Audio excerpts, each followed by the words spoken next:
Hey everyone, and welcome back to Episode Club. Today we are going to be talking about Game of Thrones Season 8, Episode 3, The Long Night.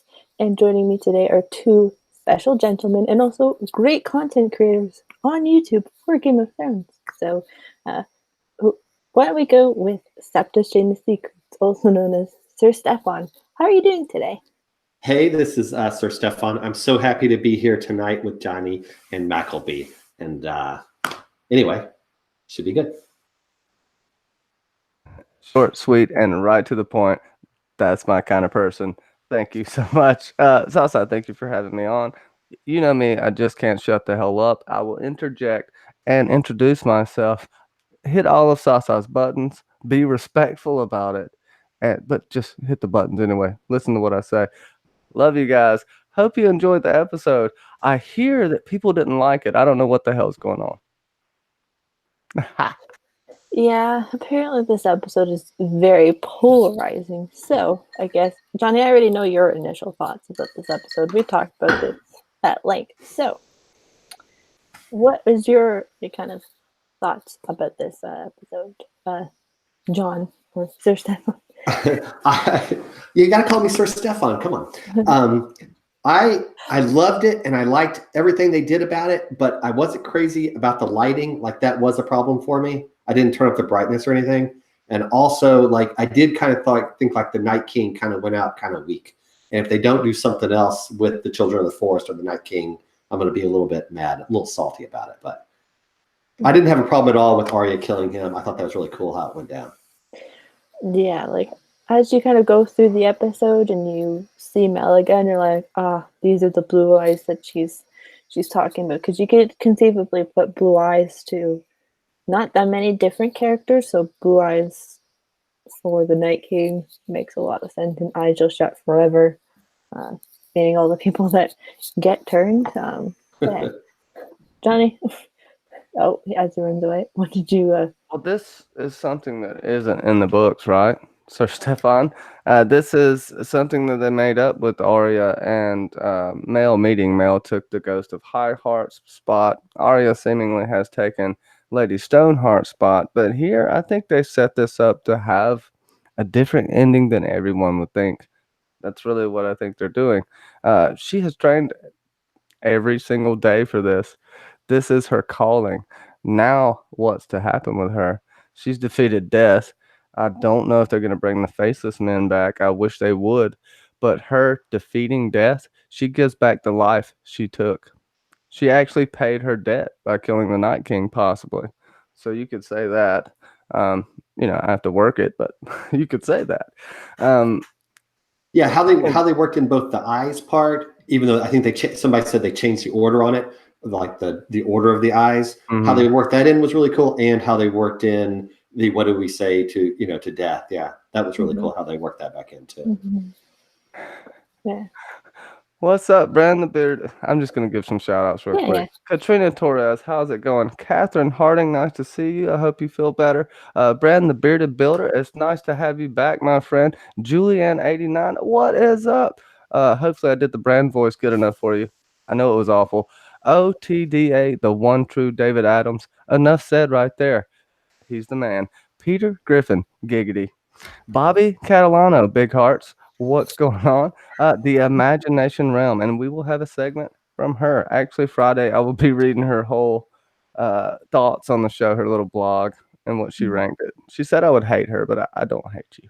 Danny McKay, what's going on? And Otila Angel, if I didn't get anyone, let me know, or let us know. Blue Julie, Rooster, what's up? Oh, sorry. and Julianne89 just popped in the chat. So we can kind of, I guess, talk about the beginning of this episode with Mel showing up and the fiery hand basically becoming the Dothraki, which kind of half expected, especially when she showed up. This is where she was all for those, 7 episodes at this point, because she left in episode 3 of season 7, and she shows up in season 8, episode 3, so she went all the way there just to come back. So I guess that was her last mission trip. if you want to say, is to go to what's the place called in Essos? I can never remember. But yeah, the Dothraki basically just are adding to the Night King's numbers, and you're like, what Was it Vice the heck? Dothraki? Is that what we were thinking of? No, where Mel goes on. Astapor, No, Marine, Asha. I don't know. I'm just throwing names out there because I didn't hear what you said. no, the warlord, where she went, like where she Oh, conceivably would have Volantis. Volantis, yeah. So for her last like quote unquote mission trip, or whatever. But yeah, and then the Dothraki become part of the Night King's army in 5 seconds. That bad strategy, It was good beautiful, strategy. beautiful somatically though, right? That's the only Yeah. plot. Like we can't like question every little strategy. Like they, they got to work in the flaming, What are they called? The so whatever the rocks. Yeah. Whatever. Yeah.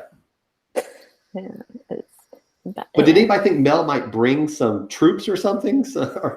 Something, not just tell Arya what she has to do. Like your destiny is this, but it would be her destiny whether Mel was there or not, right? Because you can't change destiny. Maybe, I don't know. Who the hell knows? But she was there to pep Arya up, right? And also she did a little magic. I would argue I thought Grey Worm was gonna dive headfirst with a torch in there, and that was gonna be his Valar Morghulis moment. But no. It's okay. John was just playing with himself, sitting on the wall by the Godswood. He could have lit that up from where he was sitting, it looked like, but whatever. I still enjoyed the episode, just the ride, A little Dothraki formation around Mel while she was lighting it up. That was cool. Mm-hmm. I think we've seen that before, like when Dany was like escaping from after executing that guy in Marine, when she executed one of the commoners. Mm-hmm. Yeah, I think it's really cool. Do you think oh my god, there's this really big channel that said the Dothraki just went off to the side and hid during the battle. This isn't true, but I had to throw that out there. We have Ghost in the front lines as well. What did you think about that? It makes no sense to me. Yes, Ghost is an extension of John, but he should be somewhere. I would argue Ghost should be by Bran. That would be his most fitting spot to me. But we know he's alive, but he just runs off into the darkness. Like we get this gratuitous ghost shot. And I'm getting my complaints out of the way because I did enjoy the episode. But, Ghost, come on. Go ahead. Anybody. Hey, so I want to read a Mel quote, okay? All right, I'll see if I can do it in a good voice or something. The one whose name may not be spoken is marshaling his power, Davos Seaworth, a power fell and evil and strong beyond measure. Soon comes the cold and the night that never ends, unless true men find the courage to fight it, men whose hearts are fire. And I thought that, like it mentioned, like the long night, it seems like it kind of like summed up the whole, like Mel's quote kind of summed up the whole episode for me. And it doesn't sound like it can be defeated for good.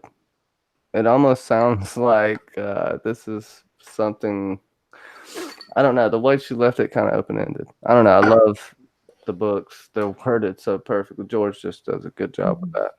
And it'll make you hungry too because there's food everywhere. Yeah.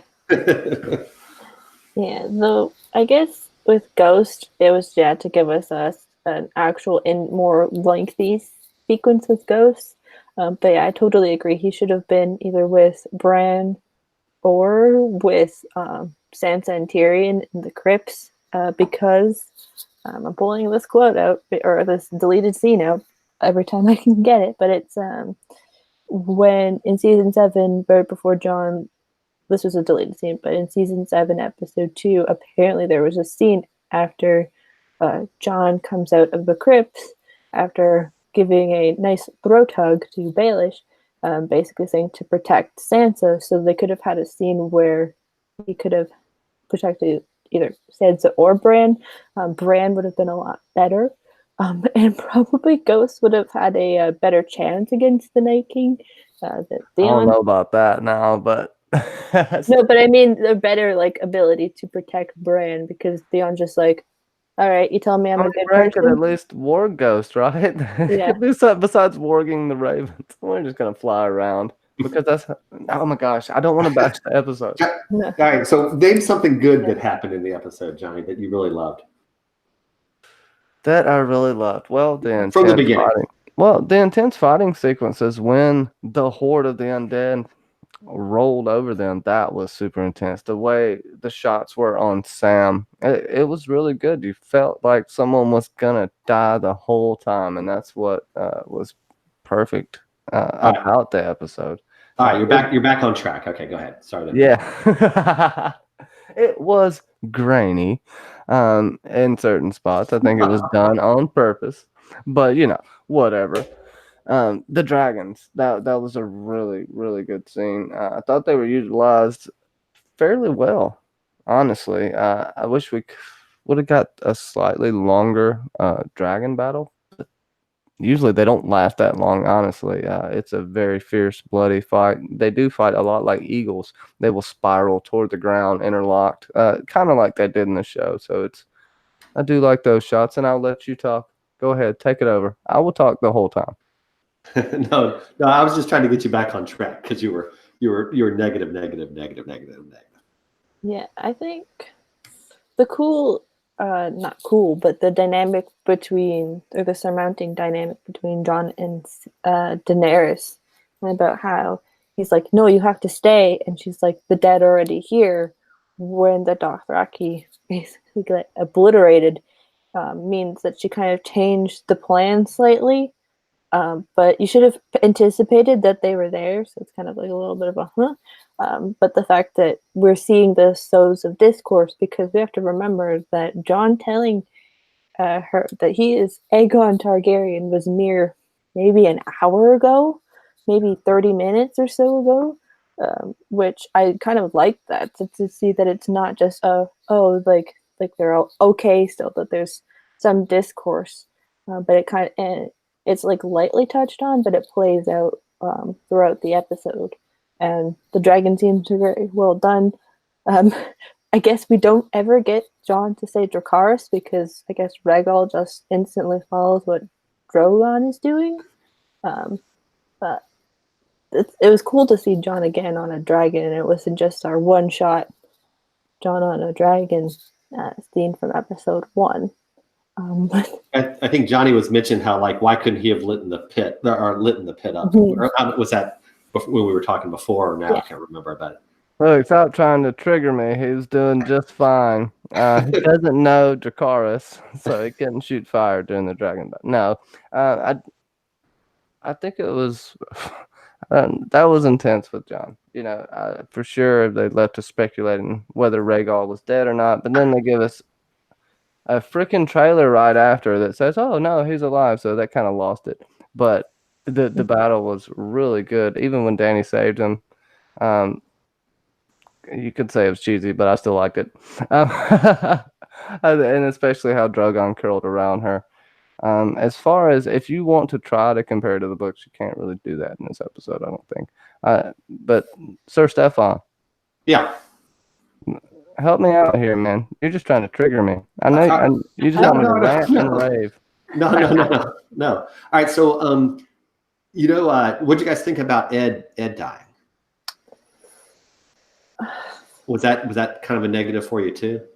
No, I kind of expect he kind of, it was like 1 strike, 2 strike, 3, like 3 big battles, and then it's like the third one is kind of like the one that just kind of expect him to go out. I'm kind of thankful that he was there to be with Sam, but then obviously because he saved Sam, that's kind of how he got killed. So it's like a positive negative, but at least someone kind of got to be there for Ed in his last seconds before someone slashed him in the back or whatever, or in the skull, wherever he was hit. So. Sam has a lot of people die near him or in his arms. I mean, in the books, he has Jorah Mormont's head just laying in his lap for hours, if not longer. And yeah, I mean, I'm trying to. I thought that was probably one of the most impactful deaths besides Theon. Theon's character arc ended pretty damn good. Like, you couldn't Yeah, ask for a yeah. much better ending. They didn't drag it on for too long. They didn't try to keep them alive. I thought that was really good. But I want to hear some of your thoughts, Sir Stefan. So let me tell you what I think about the Theon thing. Do you guys ever see those things where people say, can you fill out your who's going to be on your King's Guard if you have a King's Guard? Have you guys ever seen some of those polls or questions like who's going to be on your King's Guard? Yeah. Okay, yeah. All right. So anyway, I think that like Theon would be like, I would get him to be on my King's Guard because he could be like the archer guy, the ranged guy. And like how he was doing the arrows and stuff, and he's always kind of been an arrow person. I don't know if you guys know from like in the beginning, he shoots the arrow that saves Bran, even though it kind of makes Robb mad in the first season. Yeah. Yeah. Mm-hmm. In any case, so I got a Theon quote here that I pulled up from the books again. I know you guys are gonna get mad at me pulling up all these book quotes, but No. okay. So this is what Theon says after a hunt. He says, "The boar can keep his tusk, and the bear his claws. There's nothing half so mortal as a gray goose feather." And I kind of wonder if that was George's, or that was an ode to George and Theon being a great archer. Just how he was. He was taking all those guys out real quick with the arrows. Didn't Egret use gray goose feathers? Or they Yeah, I don't know if they were gray or not. Yeah. That sounds familiar. Yeah, that's really cool. And I was thinking about like the Jorah death, and he's the bear, but I mean, not that it's directly related or whatever, but that I just think that I think having Theon do the arrows is really cool. And I think there's some chance maybe that was a call out to the book. I'm not positive. Yeah, well, he is a traditional archer, shooting down ravens mid-flight in the books, and he did it in the show, I think. But yeah, go ahead, Tasa. Oh yeah, like Theon. His character are kind of rounded out nicely in the show. He died what he wanted to do. So now it's going to be Yara against Theon. Yara against Theon. Yara against Euron, which will be interesting take dynamic that is going to happen. I wonder how, especially because of how Sansa's bond kind of with Theon has happened, how she will kind of feel in the next episode. Obviously, he died saving Bran. But now that she kind of just got him back, and maybe it was intentional that they had those two in the last episode be the two that spent their last night, the last night together almost, and have that emotional reunion in front of Dany. Yeah, they kind of like let Theon. It was kind of the same way with Jorah. They let Theon wrap up all of his points, or kind of wrap it all up before he died. I think it was the same way with Jorah last week. He kind of wrapped up everything by giving his final advice to Dany and talking to Lyanna for one last time and things like that. So we should have seen that Theon was going down this week. What was the purpose of talking to Lyanna? She just died too. There are no more bears. I would say there's got to be some distant relative somewhere. But that makes me think of Yara and her position. Those ships, Sansa and Dany, are at odds. Sansa has Theon, but I would argue Dany has more Yara at this point. Dany has spoken to her inner ruler and basically given Yara the Iron Islands. This is another question of why is she so intent on keeping the North then, if she's willing to compromise with Yara. So, what do you think? Is that like an inconsistency or something in the maybe? Yeah. Well, she needs the ships. I guess she thinks she's getting the North for free or something. Or she needed the ships. Yeah. The North has like 250 people that are ready to fight for her. Yeah, they've dwindled quite severely.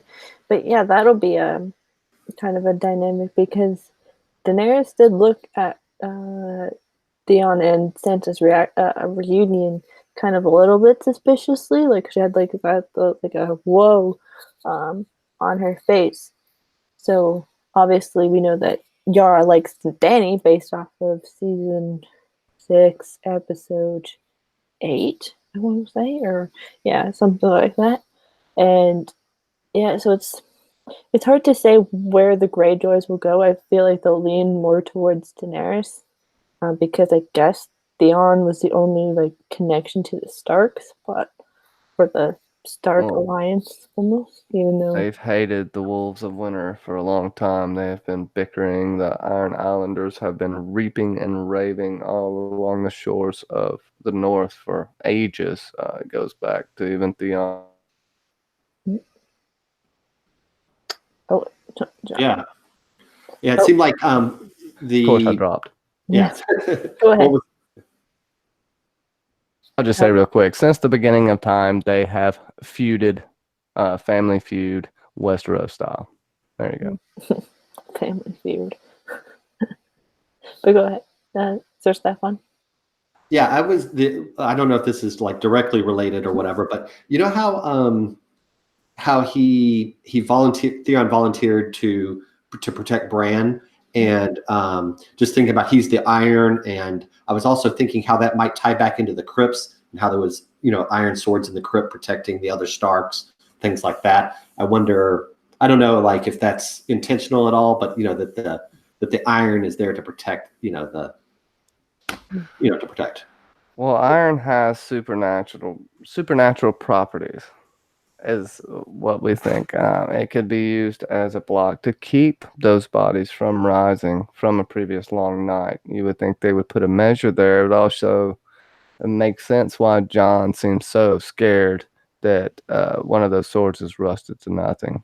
And if you remember, 3 swords were taken out of there as well. So that's 4 basically open tombs, I think. Right. And it'll come into play in the end. Right. Whose tombs they are, I can't remember, but it makes me want to go look now. During the crypt scene, wouldn't it have been so much better if those bodies didn't raise up? Wouldn't it? Yes. Because it was was it overly predictable, or don't you think all of the show only watchers all knew? Yeah, I mean, they should have known, right? They should have had at least. Oh, sorry, Johnny. No, I was just saying they should have known, right? Go ahead. Yeah. There was they could, especially Jon. He just kind of forgot that the Night King just does this, and then dead people come back. So even like the people like underground can do that. So it's even Bran should have, like, even if Jon didn't know that dead people underground can be taken back, Bran should have known that what happened with Jojen. It would have been, I guess they realized that they couldn't send the women and the little children. So it's kind of a, what's worse? Do we lose a chunk of what little army we have to bring women, children in the old South, or we just stick them in the crypts and just pray to God that something not terribly awful happens? Why didn't they should have put them in like the Great Hall or something? Why put them in the crypt? I don't know. But then the Great Hall, which was, I guess, where we find Mel and is where Beric officially dies, had a slaughter as well. So yeah. OTDA said that little girl did horrible at defending the crypts. She was hiding behind Varys. Varys is recruiting her for a little bird status, I'm assuming. As far as the crypts go, there's not much more they could have done with that. I don't think a harp's gonna fall out of Lyanna's tomb at this point. I don't think that there's not gonna be much confirmation that it's gonna sway Danny from thinking John's friends are just telling him this. She's gonna have to deal with that. She's gonna have to work out that on her own, and she may or may not. That's what they've set up here. As far as the crypts in general, Tyrion has a point. I think they will be the leaders going into this next war. They will make all the important decisions somehow. And Tyrion's not gonna let his voice be unheard at this point. I think this has sprung him back into top-notch Tyrion. At least I hope. Yeah, one thing I kind of thought about that was how, Tywin is known for leading from behind, and I don't know that it just kind of plays into that. And they talked about how, like at the Blackwater, Stannis, I get not so much, but in the book, Stannis leads from behind also, and that Tyrion shouldn't be on the front lines. But throughout the show, I heard someone else on somebody's channel talking about how Tyrion's a much better fighter though than he is a warrior, I guess. Because he's a better warrior. Yeah, better warrior than he is a tactician. He's got all these bad ideas about attacking Casterly Rock, but give him a shield and he'll kill a few mountain men. He'll kill a horse, with his helmet. Kill a horse on with accident, his helmet. though. Exactly. Or like how at the Blackwater he led those men out there to fight, things like that. In any case, so is he a better fighter or a better tactician? Where would we have rather had him? Come on. I don't even have. That's a rhetorical statement. A rhetorical question right there. Yeah, I don't the even kids have to get answer that. dirty look, I think. Like, if we keep Tyrion on the battlefield, he'd probably be dead. So it's best to, because I don't. Yeah, that's a great kind of question. If Tyrion had resisted Dany's orders and he was on the in the fight, and he also died as well, Dany loses her most trusted advisor, Jorah Mormont, and her hand as the king. And now we also know, because of last episode, that Missandei and Grey Worm's allegiance is kind of wavering as soon as Dany takes the Iron Throne.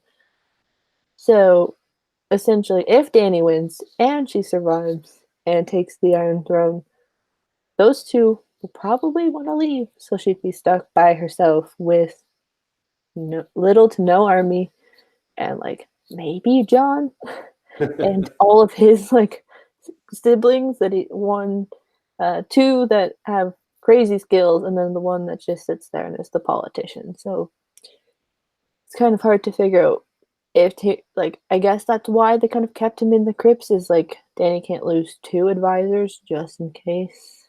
But yeah, because I'm kind of joking around about that, but I do think it's funny that it seems like his fighting ability has been a little bit better than his giving advice. Mm-hmm. Yeah, and there's people in the chat talking about how Sansa wasn't doing really anything. Well, she's not a fighter. She's not Arya or Brienne or seemingly Dany. But apparently they did a couple scenes where in the crypts where it was after they kind of get out of where they were hiding, her and Tyrion, that they did kill off a couple of whites. It was just they cut it out. So that apparently happened. I know people probably think that I'm joking, but no, I can see them cutting that out. It may have not looked right, or I think Dany's struggle for survival there could indicate something that's going to happen in the future.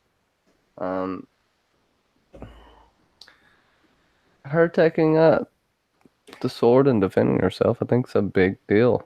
Even though it didn't look great, but she's never practiced. I think she did pretty good. This is going to put a new perspective on her life. She doesn't trust anyone except Missandei at this point. Maybe Grey Worm. But like you said, they're leaving. They have their retirement plan. They got their 401ks, and they are gone. So, yeah, what do you think about that, Sir Stefan? For some reason, I got the feeling, I did this pool where I had to fill out who lives and who dies before the season, I guess. I got the feeling that Missandei would, she'll die, but Grey Worm will still go to Nantes or whatever, like with her bones or whatever. He'll still go there to visit. But now I can't think of a way she's going to die if not in the Battle of Winterfell, how she would die. Dany's going to burn her. Dany's going to burn her for some reason? I don't know. I'm just throwing that out there because that'll get people going in the chat for sure. But Dany could take offense to this if some more things happen that she sees people leaving. She's burned people for less. She's killed people for less. So it's up in the air. We'll see. There was that, I don't know if there was that scene, if it was, I guess it was last year, where Missandei tells John that Danny would let her leave and give her a boat. I don't know if you guys remember that scene from last year when, yeah. So I don't know. Maybe you're right. Maybe she will give her a boat and she can go. That's her. It was John asking her that question. And if it was to understand who Danny is, I think it's what Missandei wants to believe or believed at that point. And right, like what she wants to believe. I hear you. Yeah, what she wants, because Danny now losing Jorah, she wants to kind of keep as many people as she can on her side, especially if she's gonna have to deal with everybody else that's not on her side, but like we kind of talked about, like Yara technically is on her side, but who knows how that's going to happen. And then all of John's family and all of that stuff on his mother's side now. So she'll have to be control as much as she can. But I think it was also too, so John understands what maybe both sides of Danny's personality are. Is like she'll let people in her inner circle believe certain things, but she may take things out or keep them away. So Johnny. I want to throw this out here to you and Sir Stefan. So Danny, for all intents and purposes, loved Daria, but she couldn't get any feelings. She wasn't upset when she had to leave, and that scared her. I think she loves John, but does she love John more than the throne? I think that's the big question. I think that there's going to be a struggle in her mind that's going to play out, and then in the end, she and John will decide they're going to abdicate. They're going to go get a couple of Yinglings and kick them back. Stop staring at me. Anyway, they're going to abdicate, just like, maybe some of the other people throughout history have stepped down and chosen not to do the throne for love or whatever the case may be. Well, does that mean the queen in training Sansa taking over? That means Sansa, yeah, for sure. I mean, no one else has trained so hard to be a queen. Dany has in a sense, but she's more trained to be a conqueror. She hasn't stayed and settled anywhere. That's a big deal. And this Westeros, the whole kingdom she wants, would be the first place she stayed and settled. That's a tough task. Mm-hmm. Yeah, and like, sorry. And like Sasuke says, she loves John, but does she love Aegon? Dun, dun, dun. Oh, that was good. I got to figure out how do I turn on the chat? I got to figure out how to turn on the chat. Oh. Like, I see the blue thing in the top left corner, but all I get is a message from Johnny when I click that. Oh, you have to go to the YouTube link. So I can send that to you. Oh, okay. No, I can send you the chat link. Just the chat link. Hold on. Okay.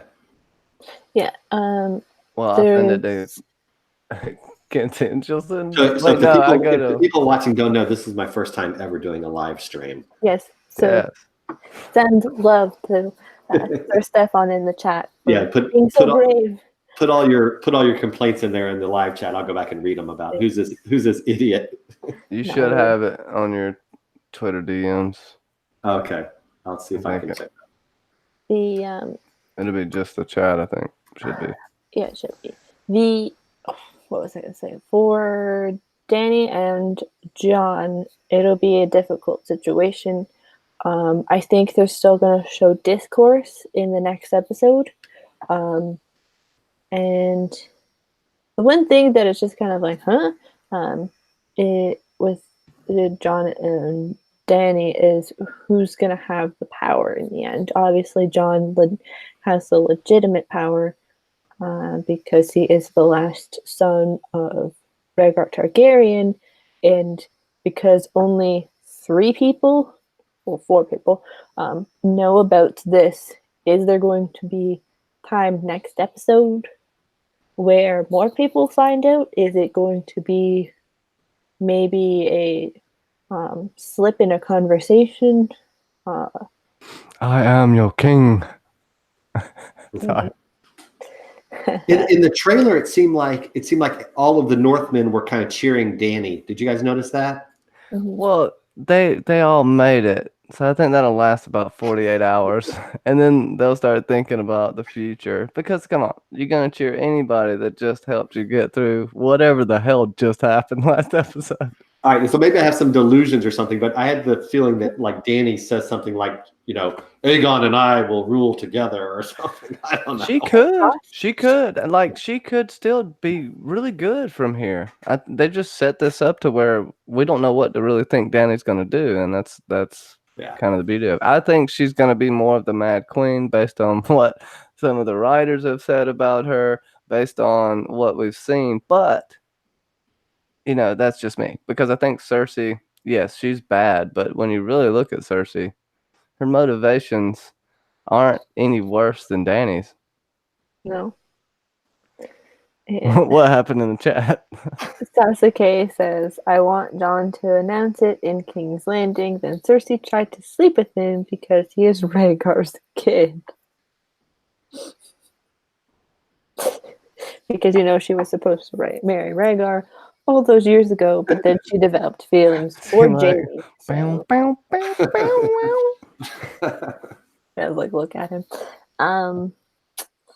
Yeah, the whole Dany, this is in the preview, but yeah, Dany being cheered for, could most definitely be something if we won this war and that Jon and I are still. It could be that she preemptively announces something like that they are still a power couple and that they want to be together, but we don't see Jon or Arya or Sansa in that scene. Or how it's cut. So it just shows Dany and then the Northern Lords. So it could be a Dany versus the siblings, or that is where maybe the siblings have a conference of what has happened. Like, Jon, Bran, give us the scoop on who you are and blah, blah, blah, like that kind of thing, maybe. Is someone just going to push Bran underneath the weirwood tree or something and leave him there, or lock him in a closet, something like that? Because we need something. We need a flashback. I think the Fat Dingo and Justin Thomas was talking about the Attorney at Harrenhal flashback. But what would that really get us? We need Bran to be able to grab someone and take them back in time, right? That would be cool. Just for a split second. I want to see the culmination of Bran's powers.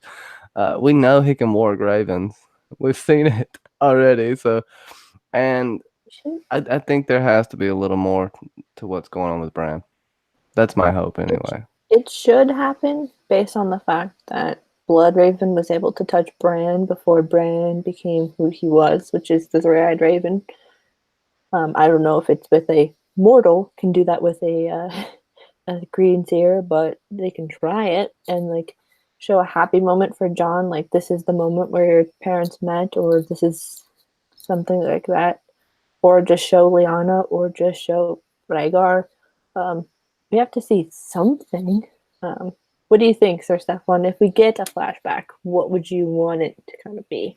I was just trying to think, because we've gotten, that's something that the showrunners did a really good job of with how they broke up the Tower of Joy stuff and stuff, and how they worked in Sam at the Citadel reading something. I don't know. I mean, I want it to be something where maybe shows the pact that the children had with the humans or something like that, maybe, so that we get some more closure about how the Night King came about or something like that. The long night. So we don't make that same mistake again. I don't know. Are the children all gone in the show? I think they're going to be asshats about it. They said that we're not going to get any more information. They could be lying. They lie all the time. We're not getting any more information on the Night King or the Long Night or how he was made. We may get a hint or a teaser at it, which would be cool. But I think they're saving all of that for the Long Night, which is good and bad. We have plenty to speculate on and talk about. But it seems that would be really cool.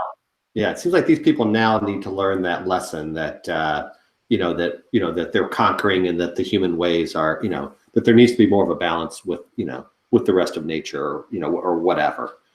That we brought this on ourselves, so to speak. They could shoot us out of left field, and maybe Bran has to go find the last pack of children to maybe just be with them. He has to be somewhere. I don't think Bloodraven had to be woven into a tree. All of the three-eyed ravens had to do this. Even Children of the Forest are woven into the tree in the books. Old, almost dead looking, but they open their eyes when Bran walks past.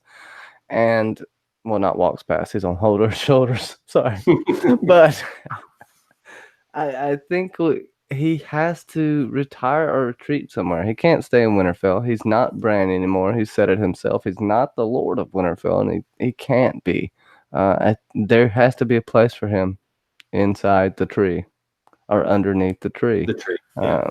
It's gonna all go back to that. I think that's gonna be bittersweet a little bit. If Bran had more personality, it would be even more bittersweet if he had to go just live out his days as a three-eyed raven, because that's an awful existence. I'm sorry, I don't want that gift. Maybe he can take Mira can take him north again or something like that. I doubt she's up for that. She ain't doing that. No, she'd be like, let me just bring some adult Krennic men to just take you up there, and so I don't have to do it again. If we get, no, this is the thing, it's like, because a lot of people have talked about the God's Eye it being so important because it's in the book, and seemingly they kind of show it in the title sequence. I haven't figured it out, but that could be where they keep Bran, or they just shove him, like, that's where the God's Eye, this is where I have to go. Because I don't think they'd go north again, because that'd be so much more work.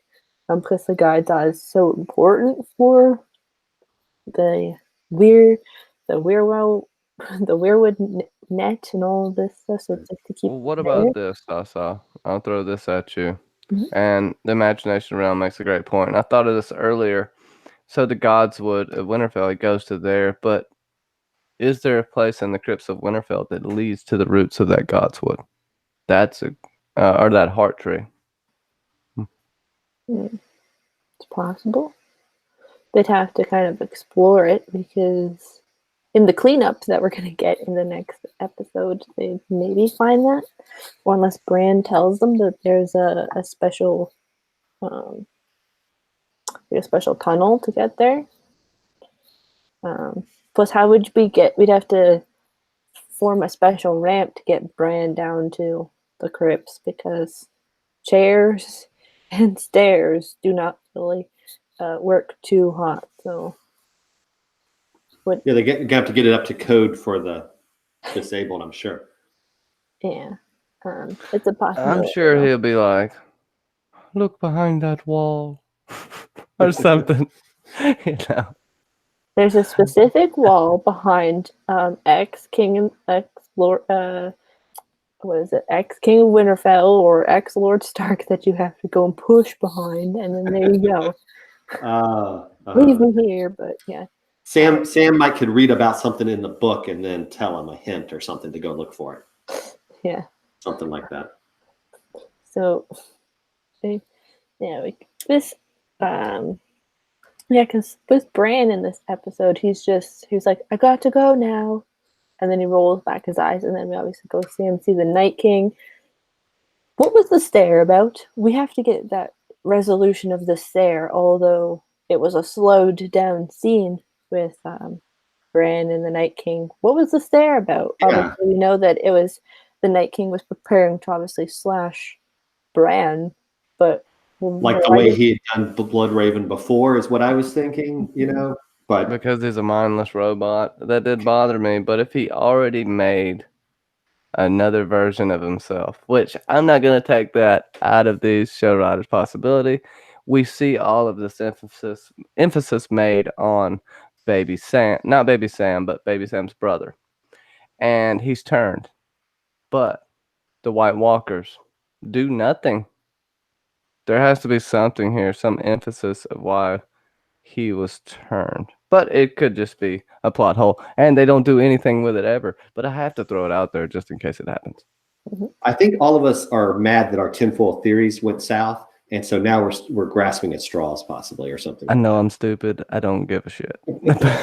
Yeah, I mean, not that I'm not going to be mad if we don't get some kind of blue-eyed something at some point in the last episode, but I think it is what it is, and the Night King is this evil guy, and even though he has some motivation against the humans, it's basically he wants to wipe the humans' memory out, like they said last episode, and that will be the end of the humans. And I mean, not that it's going to be that way in the books, but in any case, I think now we're kind of. Do you see what I'm saying? Like, I think maybe it is what it is. Yeah, you know what? I don't like your tone right now, but it's okay. No. So Fandom Descent is super happy the Night King wasn't after Baby Sam. Well, probably after Monster in the books has something to do.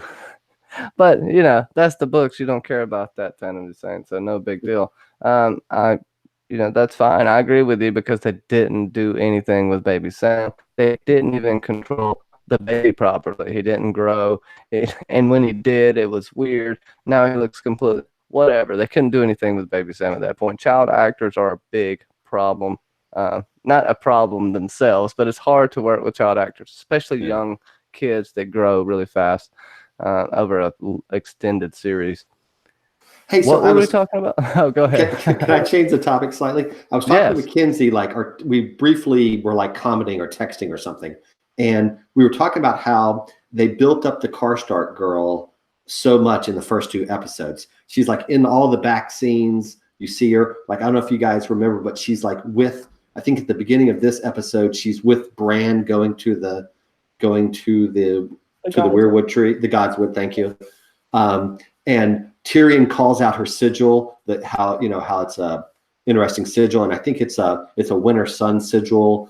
And there may be, I thought all these crazy things, like she's going to get sacrificed to, she's going to get given to the Night King as a part of a new pact or something along those lines, because Craster's only been giving males or whatever, inbreed males, and that he needs a female of the Stark line, the Karstarks or whatever. Tyrion mentions her sigil, and then she goes with Bran and Theon to the Godswood, and it looks like she's dead, right? So, like, I mean, all this crackpot theories that we came up with are all like, why did she go to the Godswood, by the way? Like, why? Yeah, but why? But I mean, why keep showing her in all these backdrops and stuff, and with Bran and Theon and stuff, and then she's like at the table during Jaime's, during Jaime's trial and stuff, and then nothing comes of it, and it seems like maybe she's dead.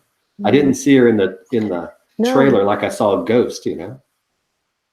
That could be a thing of like, but they showed everybody who died off screen that was like a major or a person who had a name. Yeah. So I'm surprised that they didn't show Alice. Even because she has a name, and it was prevalent that they talked about her multiple times. They had mentioned her in like 2 episodes of season 7 and so on and so forth. Could Varys, I just want to throw this at you because I know where you're going with this. Could Varys present Cersei with that as a token of trying to get back with her? You know what I'm talking about? I'm not going to say what you're going to say, but I'm just throwing that at you. Yeah, because the whole made emphasis of Alice having red hair. I can't remember her hair color in the book, if it's the same or not. But there's probably a strategic reason why the actress looks very similar to Sophie Turner. I said this multiple times. Yeah. You could say that it was just a coincidence and a circumstance that it happened. I'm surprised that they didn't even like give us a quick shot of her, or if we saw her in the crypts, like come through to the crypts or something. Right. I think it's just a misnomer plot. We'll figure it out in episode 4.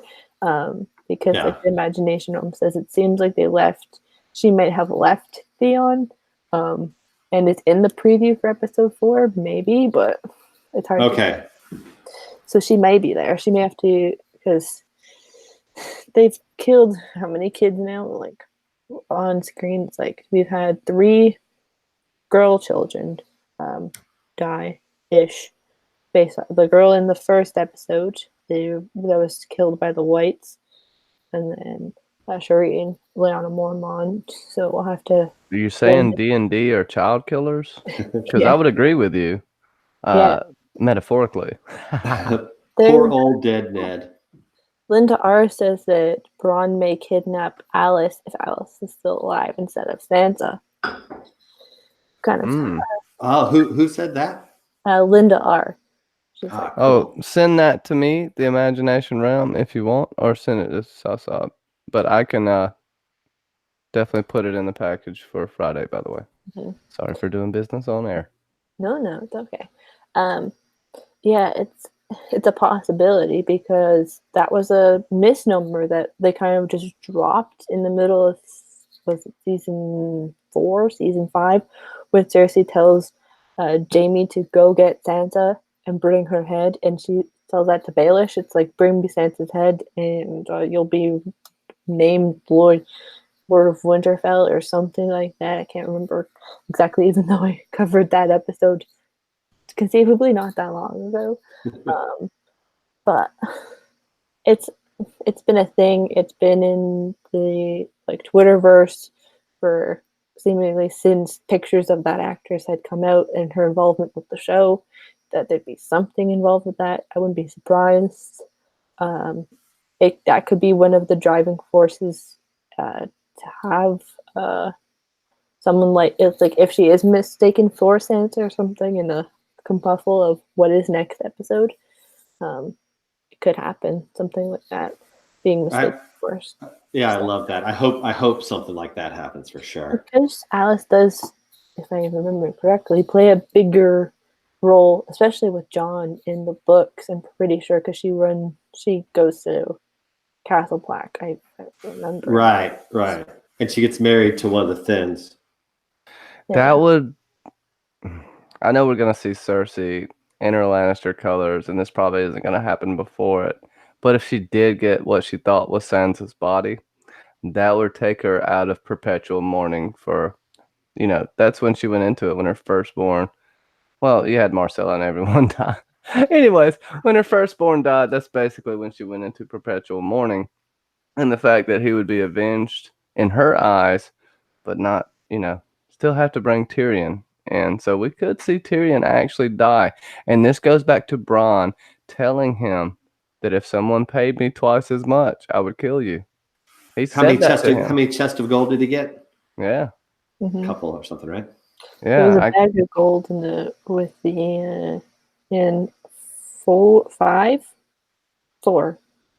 when it was just a bag for now, and Jamie says, "I'll pay you more later."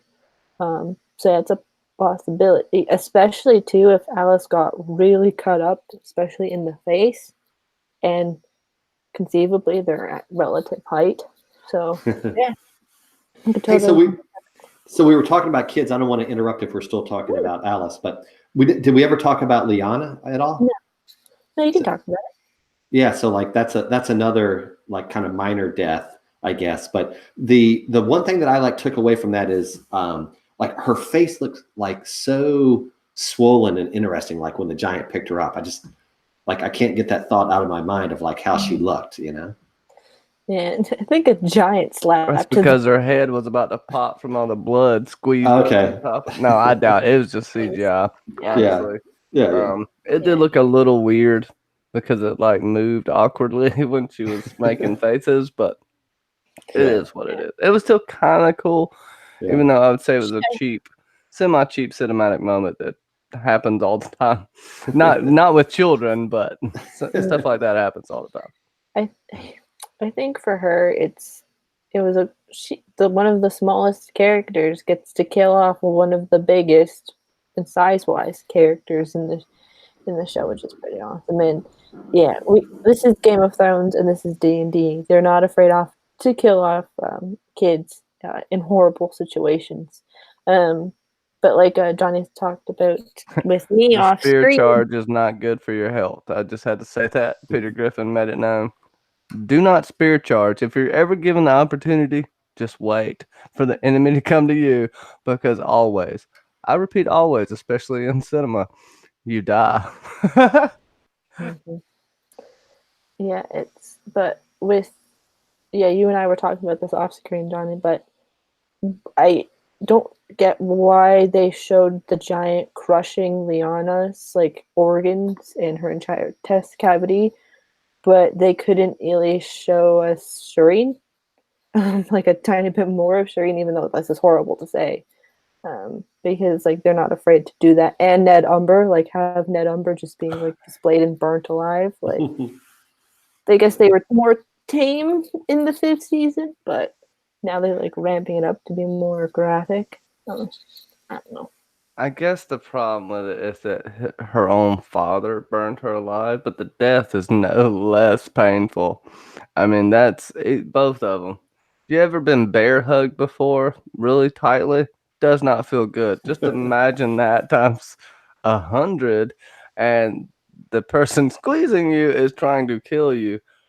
The fact that she could even move her arm to stab him with the dragon glass is amazing, and it's a feat beyond science itself. But there is magic in this world, so I'm down with it. Yeah.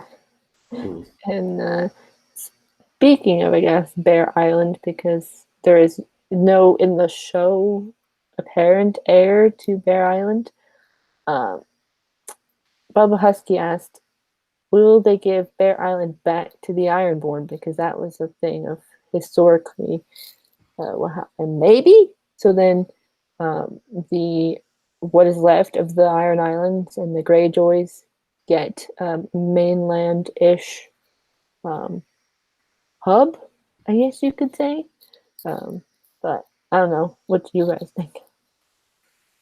Yeah, I don't know if they've introduced enough in the show for that to work out. Who was that? Peter Griffin that was talking about that? No, Bubba Husky. Yeah. Sorry. Oh, Bubba Husky. Yeah, I mean, maybe they'll mention that, but I don't know for sure. It is kind of sad though that all the Mormonts that we know are all kind of dead, I guess. Yeah, because Liana was kind of the last one, conceivably. Although I think Mage is still alive. Mage Mormont, I think, right? Because that was a Well, big thing in like the. this isn't a simple thing. Danny's turning into the Mad Queen. She's gonna send Jorah's head to be acting regent of Bear Island till she can find a suitable person to populate it. You know, she has to find the right family. She may try to resurrect Dickon. I'm just being an asshole right now, but uh, I do. I don't know if they will get that far, like Sir Stefan said, but I do think it will come into play with what happens with the Ironborn, giving them more land. And who could do that? Is it Danny's? See, this brings up a good point. This might come up. I don't know about necessarily this piece of land, but is it Danny's to give away or is it Santa's? And how is that going to go? Because there's something there. We need to get my army. What do you mean? We need to get your army? So I think there's going to be a little fight over the Greyjoy fleet for sure, but I think Danny's going to ultimately get that fleet. We see the ships in the preview. Sansa still has, I don't think they're going to be at each other's throats the whole time. I think Sansa's going to play it smart. I think Danny's going to play it smart. She knows she needs them for the time being. They don't need each other after they beat Cersei. And there's still another episode, I think, after they're going to defeat Cersei. So, is it going to be all weddings and babies being born? I don't think so. But there may be one wedding because we're all expecting something bad, right? And they're going to try to flip us on our head just like they did last episode. So, what you think's going to happen may not happen. I could be completely wrong, and I usually am. But hey, my fanfic's good, so stick with it. A lot of the people in the chat are talking about Tormund ruling Bear Island. Hmm. Would be.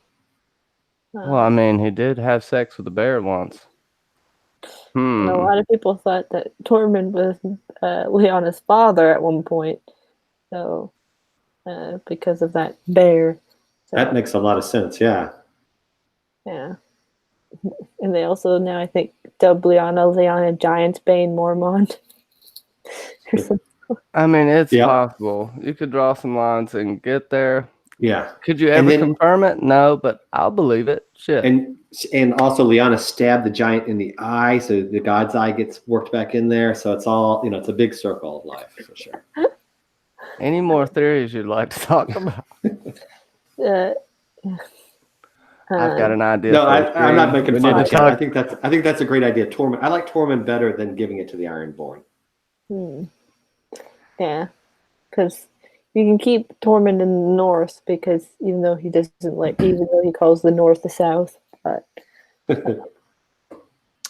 I wonder how destroyed if Winterfell is almost like if it's going to take years to rebuild it. I think so. I think that's a big issue, right? Sansa has the north, you could say, but she doesn't have Winterfell anymore. This goes back to what I'm thinking. We're not going to just have people getting the castles. Oh, you're going to get this castle. You're going to rule this. I don't see it exactly working out that way. Why would they do the same old thing? Even if John is the ruler, he's not going to do the same old thing. If Sansa becomes queen, she's not going to do the same old thing. She didn't like anything about the political system when she was in King's Landing. So I don't see everybody getting a castle. You get a castle. You get a castle. You get a castle. It could happen. The only person getting a castle likely. is Bronn. Bronn is getting that castle. In the end, he's getting that castle for sure. Because the Lannister always pays his debts. For sure, Bronn's got to get that castle. Yeah, and the Lannister line will die. We heard the Reigns of Castamere when he got that crossbow. And that confirms it for me because that's how I do my theory crafting. I take one little piece. No, I really do think we're going to see the end of the Lannister. I don't think any of them are going to live. I don't think Tyrion's going to live in the show. I don't think Jaime's going to live. And I don't think Cersei's going to live. The Reigns of Castamere are going to be the Lannisters at some point. The Lannisters of Casterly Rock. Mm-hmm. Yeah, it's I'm sorry, Phantom Descent. I do like Cersei, and I see this sliver of hope that she could be sent into exile by Jon rather than kill a pregnant or new mother. I could see Jon doing that. Which of the Lannisters do you think going to die, Mackenzie? It seems like Tyrion is on the chopping block, maybe after episode 5, especially if some sort of dynamic plays out with, say, Varys or and like there's the whole conspiring against her, even though Jorah had that conversation with Dany about basically just accept what you did and accept Tyrion back into your circle. He's important. So I do think like he's gonna die. A lot of people want Jaime to die, and a lot of people think that somehow Arya is gonna have to kill Jaime to get to Cersei. He doesn't have to die for her to use his face. If we remember in the House of Black and White in 5:10, Jack takes Arya's face and puts it on his to then have her rip her own face, or excuse me, rip her own face. You saw that in my video today. Gratuitous plug. Yeah. I like that. I think I've heard that before, but I can't remember. So you're saying that the way the Valonqar thing works out is that Arya has Jaime's face. Yeah. Okay. That would be like, and he doesn't have to be dead in that moment. He can conceivably die afterwards, during that time, like if Arya has to infiltrate the castle. But at this point, I'm kind of skeptical on whether Arya is going to kill Cersei, because if she gets to kill both the Night King and Cersei, the two biggest bads of the final season, it's a little bit like you couldn't give her another person. I think just like Johnny has been saying that Cersei will do it herself, but it'll be triggered through her brothers basically coming back and doing a literal crushing of her. Prophecy isn't literal, right? We've seen that in this episode past. So I also... Oh, go ahead. Sorry to interrupt. That was my ending statement. I was just going to ramble a little bit. Yeah, Since they made such a big deal again out of the green eyes, and they've done the green eyes back in whatever the other season was, season 2 or 3, I think that everybody's going to be thinking now that Arya kills. So that will be one twist that it maybe Arya doesn't have anything to do with it. Possibly that's my opinion, because of the green eyes seems too, too. I don't know. It seems like the prophecy will get fulfilled too closely. Yeah. Or Mel's prophecy from the show. Yeah. It's hard to say, but yeah, I think the Lannisters may be our last big house to be taken out, and kind of be a mirroring of the Starks were the first to crumble, but they'll be the last standing essentially. There's a good question, Johnny, from Linda Smith, if you want to partially answer or be the first to answer, and it's, what about the possibility of Cersei and Jaime dying, and Tyrion gives up the Lannister name by taking the Stark name upon remarrying Sansa? Boom, I love that question. I think if Sansa does marry Tyrion, she's keeping the Stark name. She's the only one that can take it. Arya's not going to take it. That's not what she wants. We could see a twist up and Arya be the Lady of Winterfell, but whatever. I think we're going to get a lot of drama between Arya and Gendry. Yeah, they love each other, but then it's the realness. Who each of them are is going to bring out that drama, but that's a different topic. I told you I just ramble. But Tyrion giving up his name, I definitely think that could happen. Cersei and Jaime, pretty much marked for death. And if Cersei even gets exiled, she's really not. There's the Lannister line still gone. So with that, I do think that that's definitely possible. And I will ramble and ramble. Yeah. Go ahead, Sir Stefan. That was the Lindas are like blowing it up in the chat. That was Linda S, right? Yeah. Yeah, and Linda R earlier. Yeah. I had something to say, but I forgot what it was. The oh wait. So Jorah. Okay, one thing I thought of while you guys were talking is that Jorah also gave the direction to Daenerys to trust Sansa, right? Mm-hmm.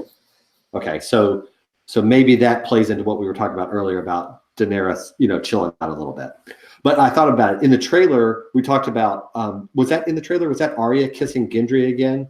Yes. Yeah. That was definitely Arya. Okay, I was just wondering if that's who that was. Okay, all right. That's all I got for now.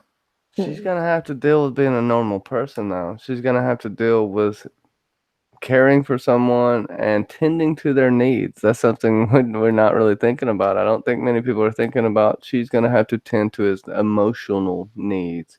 That's a big thing for her.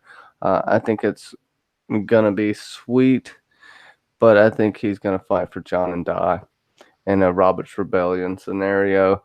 Everybody thinks Gendry's going to get Storm's End. Why does he have to? I think that's the perfect ending for him, but I also think he could be the catalyst for Arya going ham. And this is why Arya won't be Arya Stark of Winterfell. She died with needle in her hand, metaphorically. I don't think she's going to take that name on. And Gendry's death will put her over the edge. I'm sorry I'm saying this, but I just thought of it. Gendry's death is going to put her over the edge for the rest of her life. She's going to go back to the House of Black and White, probably. Other than that, if they don't tie out the House of Black and White storyline any better, whatever. But that's what I'm going with right now. Did we talk about this, or have you guys seen that? Do you guys remember where Arya is laying awake right before the battle and Gendry's kind of laying asleep? You guys remember that shot from two episodes ago? I saw this meme or something online where it has the thought bubble with Arya. I don't know if you guys saw this, and it said, "I should have chosen Pod." Did you guys see that? Yeah, I saw that. So you think she is going to choose Pod? No. What is Podrick's role right here? Is it to carry on Brienne's story? Yeah, okay. Maybe. Pod has to get knighted, right? So there's no way Brienne's dying until Pod's a knight. So Brienne is safe, right? Yeah, I've had this idea that if Jon, because there's 3 ways about this, and I'm going to probably be doing a video or a podcast thingy about this. where if Santa has to be or becomes queen through process of elimination of some characters, but as more or less a regent, that she'll need somebody in her queen's guard. Brienne has always been there for Sansa. It's her dying. That's how she'll be forsaken of that vow, is if she dies. So I could see that a woman in charge with a woman lord commander of a queen's guard would be pretty awesome. Even though we kind of had that with Dany and Jorah, but it was never official. Um, so just for Brienne to Brienne's list in the White Book, survives this battle, served this person, this person, this person, and so on and so forth. I think Brienne will do a lot, and yeah, she'll be at the end. If Podrick survives, he will be a knight, or at least upgraded to a squire, because that's what he has to get first. Is he has to become a squire and then a knight. So, I think maybe by next episode he'll be a squire officially. You know what's gonna be bittersweet, Linda Smith? That White Book, we're gonna see it go up in flames when parts of King's Landing burns. That's gonna be part of the bittersweet. I don't know if the White Book's gonna matter. I do see Brienne writing in it if there is one, but I think that I just thought of that, seeing that visually in my head, seeing that White Book slowly burn, that would hurt my soul. So I think they may go with something like that. Whatever D&D thinks will hurt your soul. Or just hurt a book reader's soul with like Arya and all of that stuff. But yeah, the White Book. It's hard. It's like they've mentioned the White Book, so if it's just in this one room and just go boom and just explodes, it would be like, what? But, yeah, because they'd have to. So then that would mean the Red Keep would be burned. So then where would everybody be? Just Storm's End. Pretty sure it was called holes in the throne room, and the Red Keep's right there. Hey, so you guys know how I like this idea that I could be wrong. Oh no, go ahead. No. You guys know I like this idea that Ed Muir kills Cersei, right? But I checked it out, and the actor, I guess, didn't come back. What's the actor's name? He's supposed to come back. The friend from Ferris Bueller. That's all I remember. Or the guy from Rome. The actor. I can't remember who his plays name. Edmure Tully. He's supposed to. He's on the cast list, I think, of people who are supposed to show up, along with Robin Aaron. He's supposed to show up some way, somehow as well. So I thought I read on the Yahoos that he wasn't coming back or something. But Tobias Menzies. Yeah, Tobias. Right? Yeah. In any case, I like the idea that he kills Cersei, but that would mean Cersei would have to like go to Castle Rock or River Run or wherever he is, away from, she'd have to be exiled or something along those lines. But anyway, I just threw that in there. The little brother. I like the idea of the little brother being Kat's little brother. That would be funny. That Edmure gets to. Well, they have to get an army from somewhere. I think they're going to go to the Vale. I think they're going to go to the Iron Islands, and I think they're going to send an envoy to the Riverlands. It would make sense, but they probably won't, if they went around the Iron Islands, posted up, around Dorne, posted up at Dragonstone, which is a war hub. It's the same place Stannis posted up. Someone else takes the white knife, goes through the Vale, goes through the Riverlands, picks up an army. You're attacking from two fronts at this point. That's my best guess as to what will happen, but will they actually split up? I don't know, but I think it would be good for Jon and Dany to have a little time apart to think about shit. So we might see that. Absence makes the heart grow fonder, they say, right? Aye. Yeah. Or out of sight, out of mind. I guess they're both kind of. Yeah. Well, because we'll have to get because I can't remember if it's in which mini promo it's in, either Survival or Together or whatever they were called.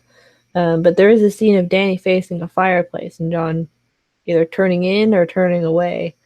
So it could be Dragonstone and her just being like something bad happens again. Maybe episode 5 they have to retreat to Dragonstone. Um, I think they will at some point, and you've got a theory of a Tower of Joy. Well, a Tower of Joy scenario, right? When you've been talking about this Mhm. with Danny giving birth and dying in the Stone Drum Tower at Dragonstone. I think that would be. Nobody wants to see Danny die at birth, but there's a little bit of foreshadowing there, and I do think they're not going to get married, and John's going to have a bastard because he will never have a bastard. Because she could conceivably find out that she's pregnant after they've had to go their separate ways, right? Like, this is how it works, is that she finds out, and then that entire time that they've been separated, because, like Justin was saying, it conceivably could have been 3 months from the last episode of season 7 to the episode of this season, episode 1 of this season. So we're playing around with time and so on and so forth. So they could do a slight time jump forward. We would never get the thing like on traditional shows where it's like 24 hours ago, blah blah blah, or 6 months from now, blah blah blah.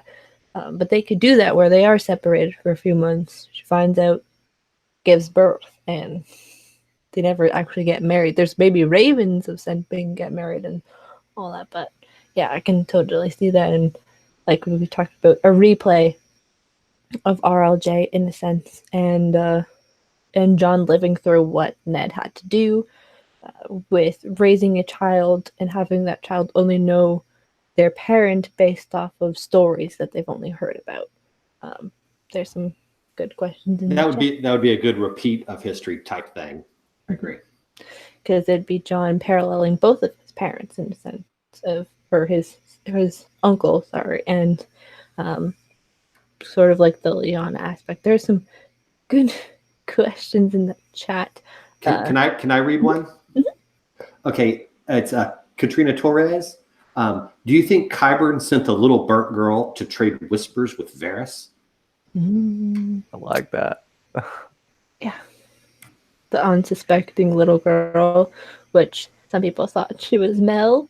It was an interesting idea. I just expected it to be like a nod to Shireen, more than just Mel trying to infiltrate as a little girl who's maybe 6 years old. It's a good idea. What do you think?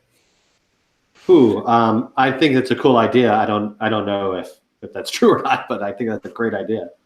Cool idea. I think she was just supposed to like kind of remind us of Shireen, or remind Davos of Shireen. I know that's obvious, but you know. I will put this to you. Qyburn, his little birds that he has recruited that were Varys's. Varys recruited children with disabilities, children with scars, dwarf children, lesser children is what he went for. He went for the more easily malleable minds, right? The more easily you are manipulated, Varys is gonna recruit you for a little bird. Illyria would send him recruits from Pentos. It's crazy. Varys is evil as shit. Like in the book, like if you know where these little birds come from, it would freak you out. And I think this is a definite possibility right here.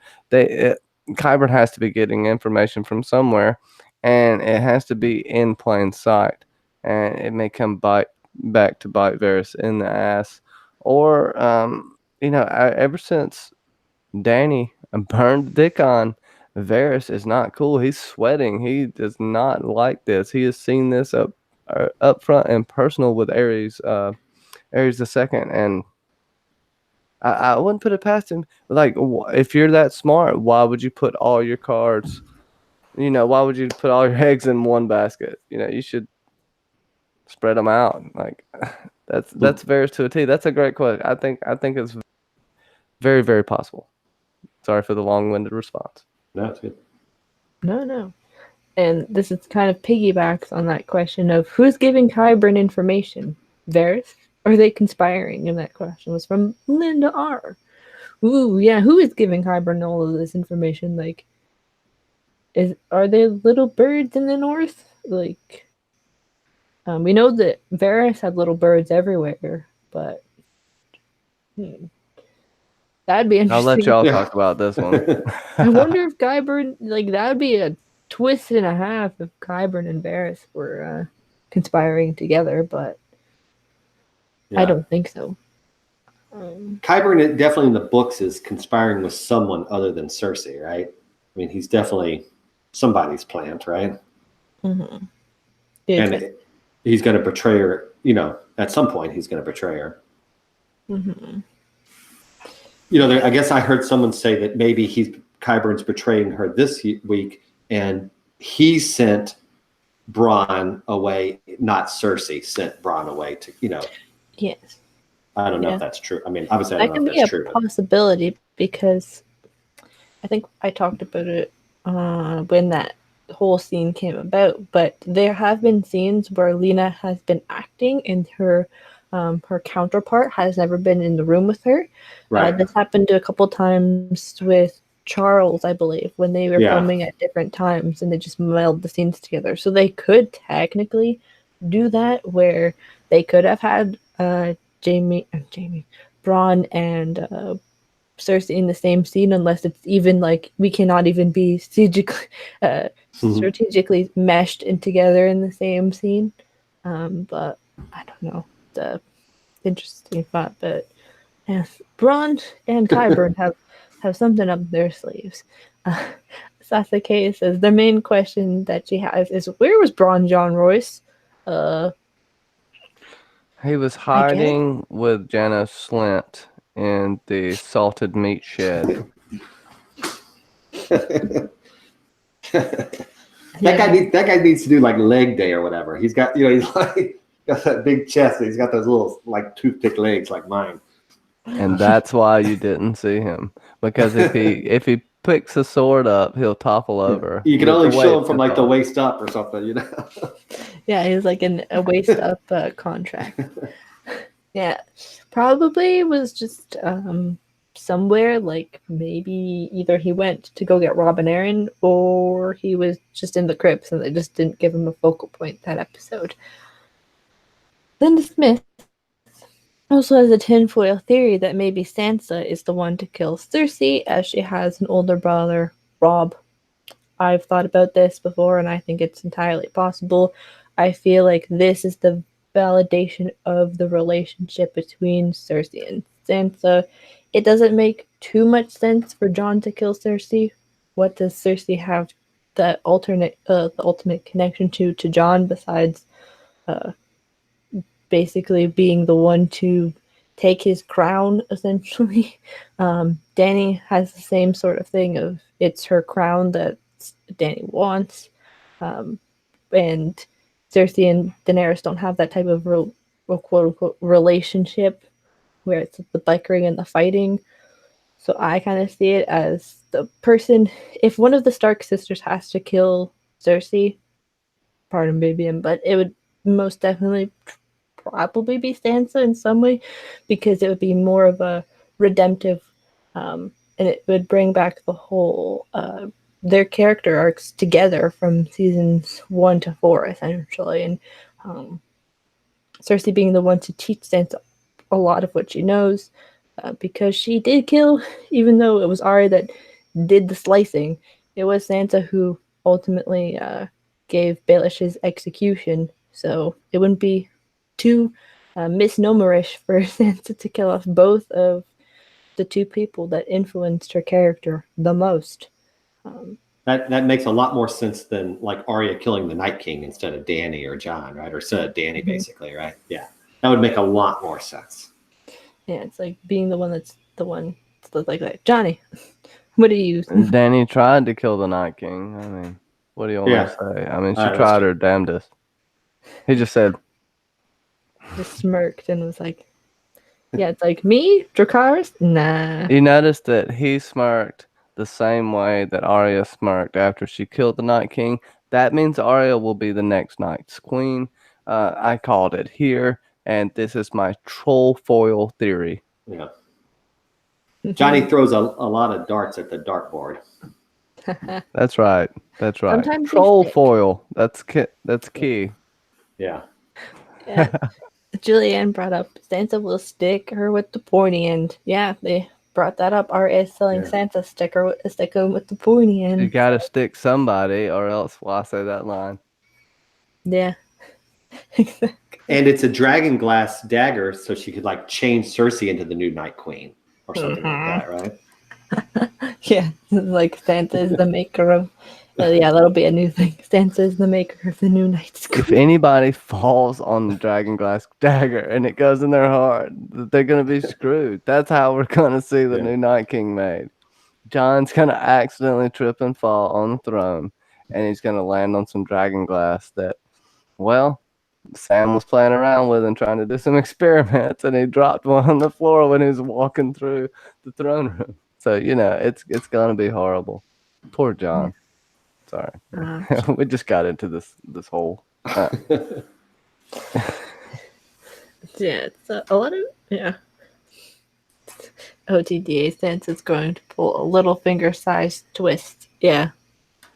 Yeah, we heard it here first. If a new Night's King is made, it'll just because of slip and accident. But yeah, if there's any, we kind of talked about this episode. The graphics and stuff was really cool. The in memoriam section is not as big as we kind of expected it to be. I expected at least one more person to die.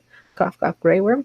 But I guess she needs to have at least one general alive for the whatever army is left of the Unsullied, even though there's maybe like 5 Unsullied left, because Grey Worm did leave the rest of them in the vanguard, and they all got taken out after dealing with Mel. So I wonder how big the army is now. Yeah, the Vale. Yeah, because the Vale is there too. So it's like, how much fighters do they have left? 200? What do we all think? They could find a griffin in the Vale somewhere. This mythical beast that they could fight with. We need to have all of our characters riding a mythical animal. Now, what really does it do? Well, they only brought the Knights of the Vale. That's not all the fighting force. So you still have the foot soldiers. I would argue, why the hell were they on foot? I would say the horses died and they had to feed them to the dragons. And the Vale is not of the north, so we're going to take from them first. We don't want to make the Dothraki or Unsullied mad, so we'll just take from the Vale because they're cool with it. I'm just kidding with that. But I do think there are a lot of foot soldiers there. I don't know how many. Even 500 would be significant to John and Danny right now. Mm-hmm. How many guys are in the Golden Company? Is it 20,000? 20,000 Golden Company. It definitely seems like there would be less left now to me than that, but I mean, I could be wrong. I guess there's the forces at River Run, but aren't they still kind of, I guess the Tullys are held hostage against joining, right? Yeah, there was the phrase, but then now the phrase is all just women. Right. So, I mean, it's there's Rosalind, Frey, and the child, I guess. I don't know if the child's a boy or a girl, but I think it was a son. It was a son because Jamie said, I could catapult him into River Run. Catapult, that's right. All that stuff. Yeah. So, what about House Glover? Okay, they seemingly are betrayers. John's gonna want to have them fight for them, and I know he'll want to forgive them. Danny's probably gonna want to burn them, right? Mm-hmm. Or at least not. I don't know. It could go the other way. John may want to go through with what Sansa was originally planning to do, right? And Danny may be the one that's like, well, I need an army. It could go either way there. What do y'all think? I've been re-listening to the Game of Thrones audiobook, and the Glovers, I guess, they kind of threaten Robb not to join Robb's army, if I'm not mistaken, if I'm not getting something confused.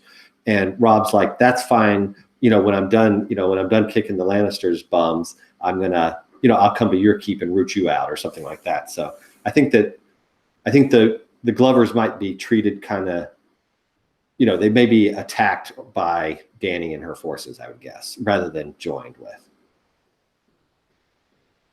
Yeah, they may be dead as well. Just a Yeah. quick way to get all these Yeah. people. But they need soldiers, so you could have all these other people.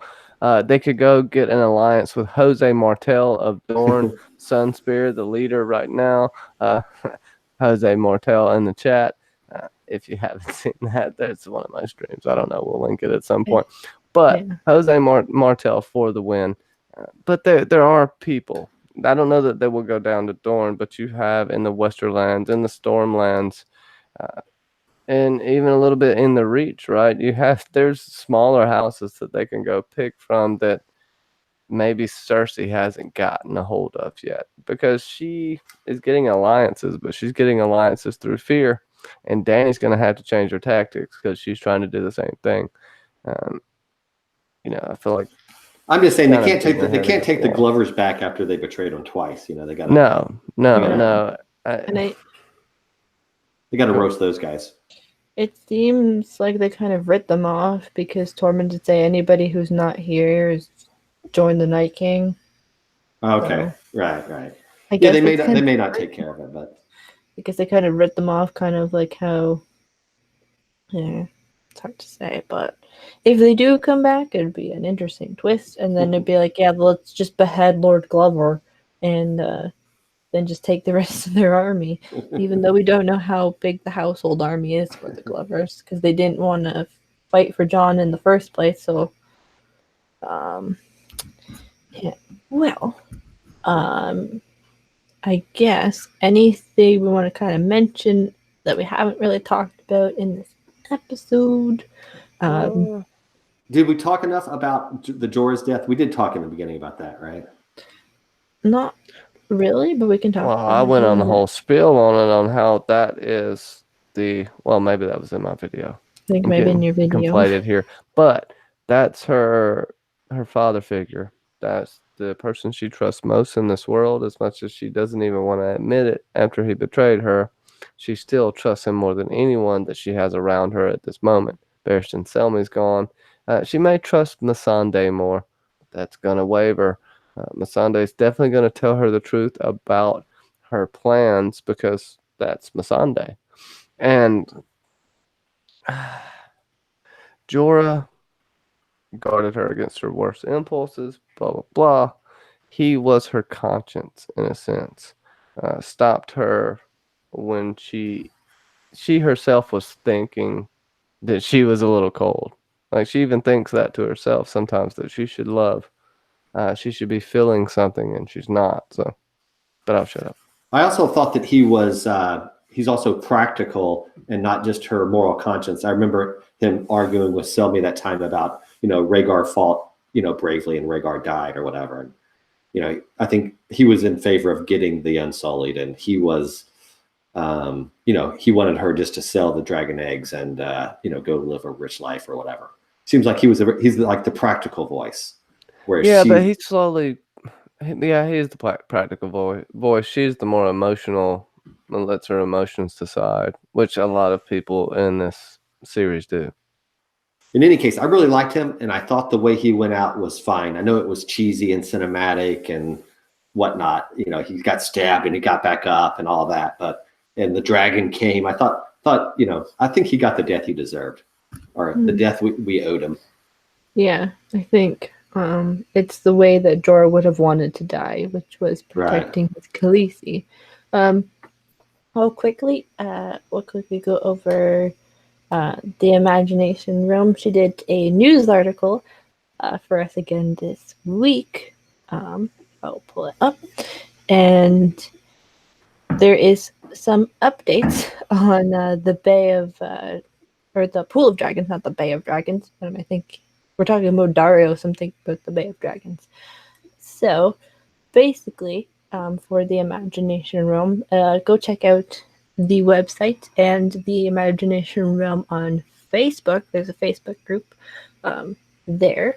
So I know Johnny will be covering this on Friday, but here you can talk. If you want to preview the Imagination Realm's full review of the episode, it is on her website.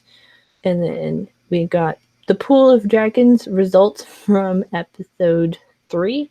So these are all of the people, I think, minus, everybody minus Liana Mormont and their status.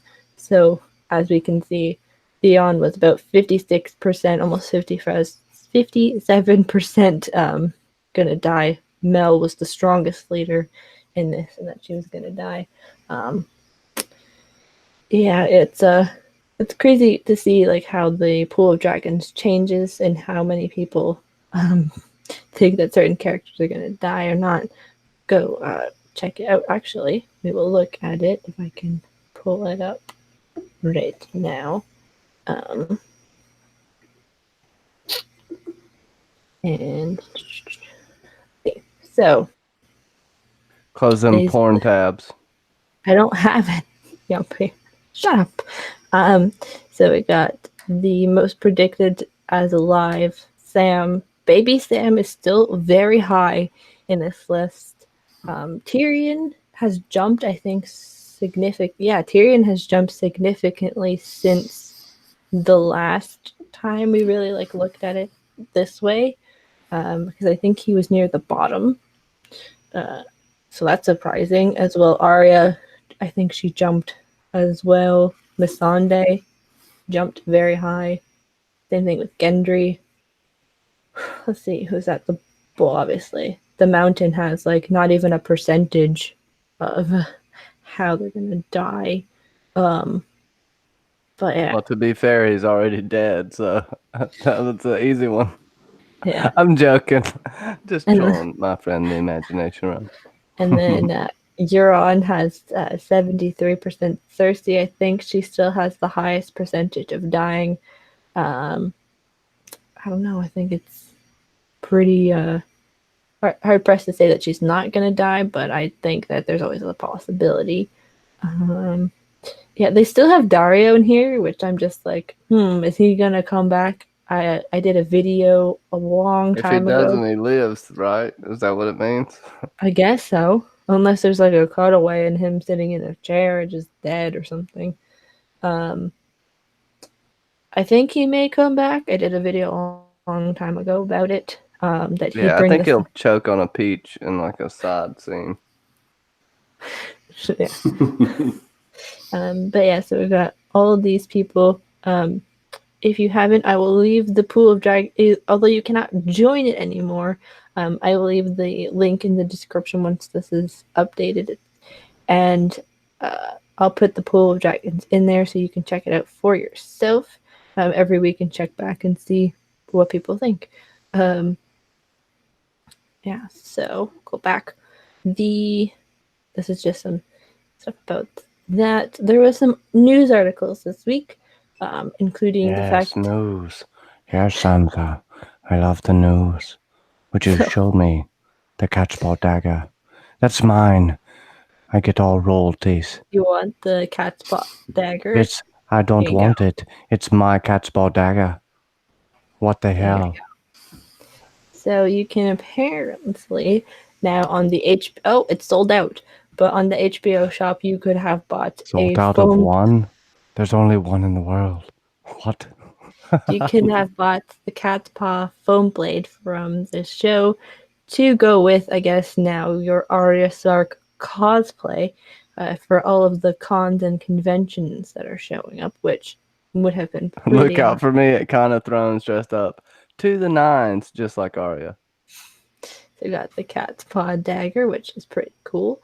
I wonder how much it was. I forgot to check before we came on, but it says here, according to EW Entertainment Weekly, that the episode got 17.8 million overnight viewers.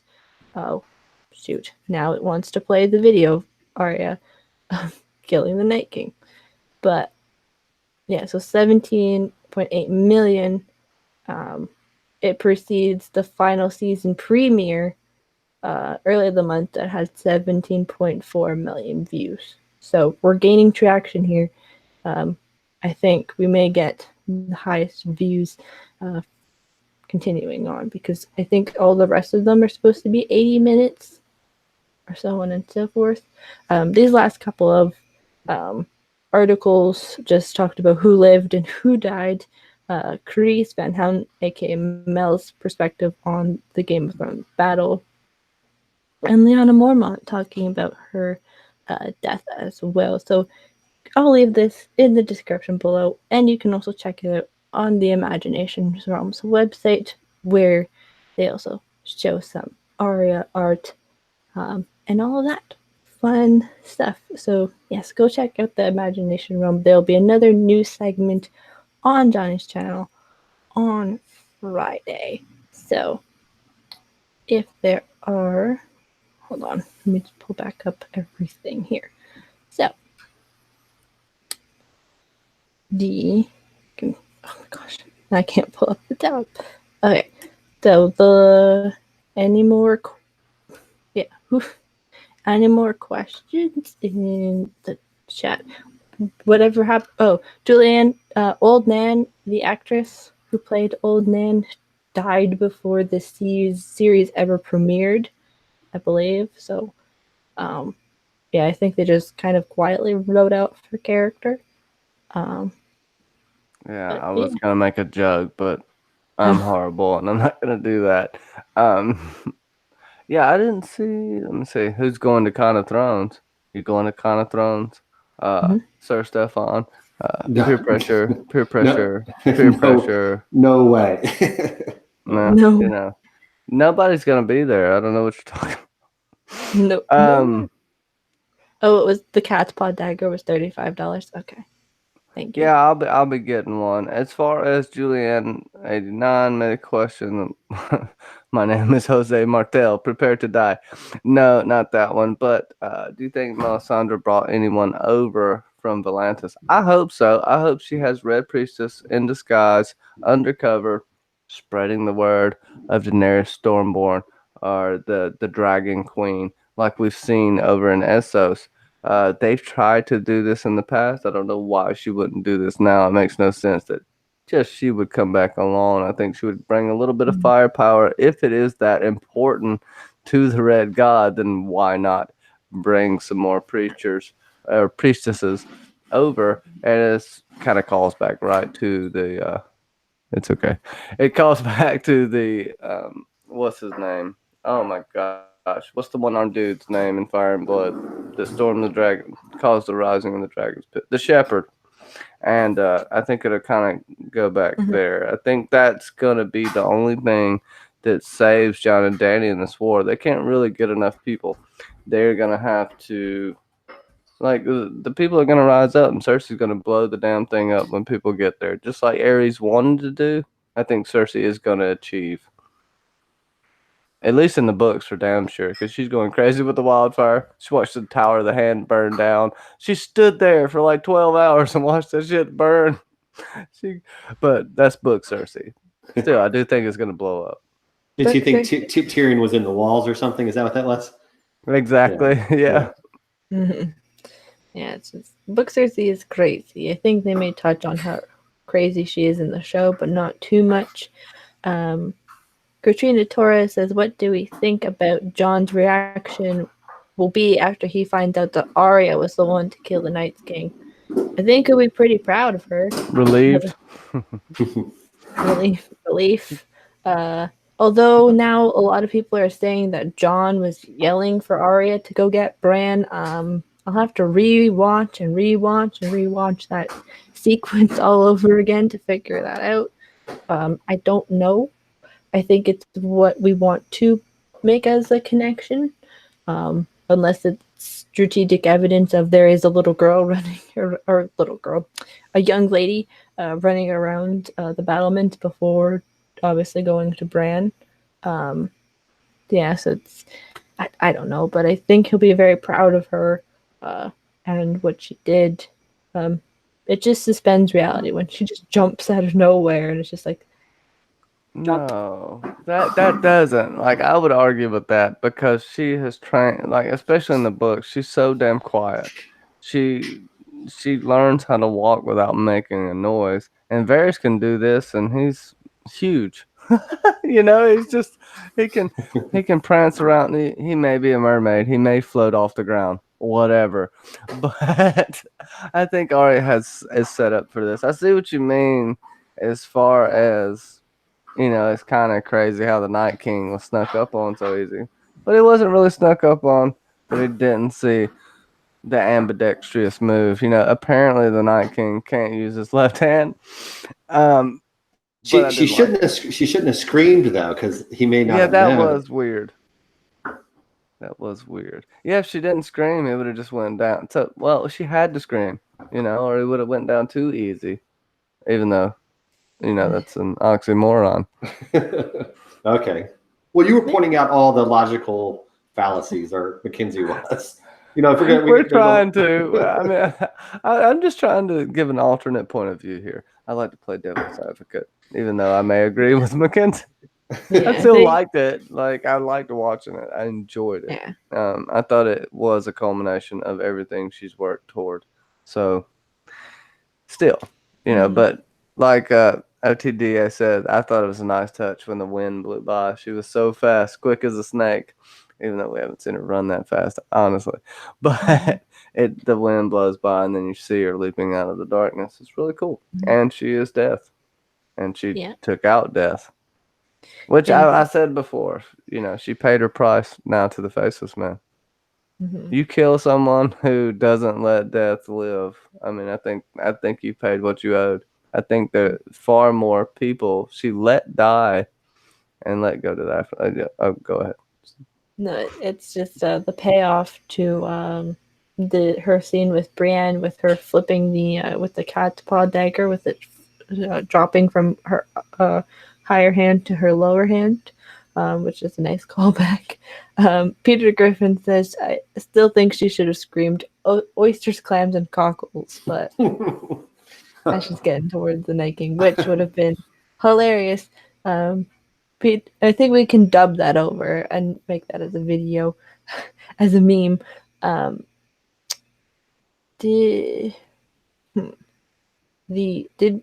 Sasuke, did anyone notice that Brienne/Gwendolyn used full-on Monica Steels with her battle grunts this episode? Yeah, Brienne did pretty well. I thought at one point, like in the very beginning, she was gonna get taken out, but was it Jamie that pulled the guys off of her? Okay. Yeah, Jamie didn't do that much, right? We saw like a side shot of him, and then he helped Brienne that one time. Well, he fought off like 150 wives. Okay. There was a big pile of dead in front of them. Maybe I might need to turn my brightness up or something. I think we should have seen one more training exercise with Bronn that showed Jamie doing well. But other than that, he did pretty good. You can say, oh, he fought mindless. It doesn't matter when it's that many people. You can only move your sword so fast. But he did well. He did well. Yeah. Because there was the one point where they're all their backs are against the wall.